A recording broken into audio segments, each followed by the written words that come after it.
ಶಾಲೆಗೆ ಹೋಗಿದ್ದೆ. ಆ ಪ್ರಾಥಮಿಕ ಪಾಠಶಾಲೆ ಪ್ರೌಢಶಾಲೆ ಹೆಂಗಿದೆ ಅಂದರೆ ಕೊಚ್ಚೆ ಕುಂಟೆ ನಿಂತಂಗಂತೆ ಶಾಲೆ ಇದೆ ಆವರಣ.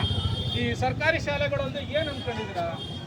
ಸರ್ಕಾರಿ ಶಾಲೆ ಅಂದರೆ ಕುವೆಂಪು ಓದಿರೋದು, ಬಸವಣ್ಣವ್ರು ಓದಿರೋದು, ಅಂಬೇಡ್ಕರ್ ಓದಿರೋದು, ಅಲ್ಲದೆ ಮೋದಿ ಸಾಹೇಬರು ಪ್ರಧಾನಮಂತ್ರಿಗಳು ಓದಿದ್ದಾರೆ, ಮುಖ್ಯಮಂತ್ರಿಗಳು ಓದಿದ್ದಾರೆ, ಸಿದ್ದರಾಮಯ್ಯನವರು ಓದಿದ್ದಾರೆ. ಅಂಥ ಸರ್ಕಾರಿ ಶಾಲೆಗಳನ್ನ ಮುಚ್ಕೊಂಡು ಬರ್ತಾ ಇದ್ದಾರೆ. ಇತ್ತೀಚಿನ ದಿನಗಳಲ್ಲಿ ಶಿಕ್ಷಣ ಸಚಿವರು ಮಧು ಬಂಗಾರಪ್ಪನವರು ಕೆಲವು ಬದಲಾವಣೆ ಮಾಡಿದ್ದಾರೆ. ಹಂಗಾಗಿ ಕೆಲವು ಬದಲಾವಣೆ ಆಗಿ ಈಗ ಸರ್ಕಾರಿ ಶಾಲೆಗಳ ಪರವಾಗಿ ಬಂದಿದೆ. ಈಗ ಜನರು ಸರ್ಕಾರಿ ಶಾಲೆಗೆ ಬರ್ತಾರೆ. ಮೊನ್ನೆ ಈ ಕಲ್ಯಾಣಲ್ಲಿ ಒಬ್ಬರು ಸರ್ಕಾರಿ ಶಾಲೆಗೆ ಬರ್ತಾರೆ, ಟಿ ಸಿ ಕೊಟ್ಟಿಲ್ಲ 15 ದಿನದಿಂದ. ನಾವು BOಗೆ ಹೇಳ್ತೀವಿ, ಟಿ ಸಿನ ಇಮಿಡಿಯೇಟ್ಲಿ ಸರ್ಕಾರಿ ಶಾಲೆಗೆ ಕೊಡಿಸೋ ಜವಾಬ್ದಾರಿ ನಿಮ್ಮದು. ಬಿಲ್ ಕಟ್ಟಿಲ್ವಾ ತನಿಖೆ ಮಾಡಿ ಅಂತ ಹೇಳಿದ್ದೀನಿ. ಅದಕ್ಕಾಗಿ ಖಾಸಗಿ ಶಾಲೆಗಳು ನಿಯಮ ಪ್ರಕಾರ ನಡಿಬೇಕು, ಸರ್ಕಾರಿ ಶಾಲೆಗಳು ಸಂವಿಧಾನದ ಘನತೆ ಗೌರವದಿಂದ ನಡಿಬೇಕು ಅನ್ನೋದು ನಾನು ಮೊದಲನೇ ಸಾರಿ ಮನವಿ ಮಾಡ್ತೀನಿ. BOರವರು ಈಗ ಬಂದಿದ್ದಾರೆ. ಇನ್ನು 1 ತಿಂಗಳು ಟೈಮ್ ಕೊಡ್ತೀವಿ ಅಷ್ಟೇ. ನಾನು ನಿಮ್ಮ ಕಚೇರಿ ಮುಂದೆ ಧರಣಿ ಹಾಕ್ಕೊಂಡು ನಿರಂತರವಾಗಿ ಅಲ್ಲಿ ಕಚೇರಿ ಮುಂದೆ ಧರಣಿ ಕೂತ್ಕೊಳ್ತಿದ್ದ.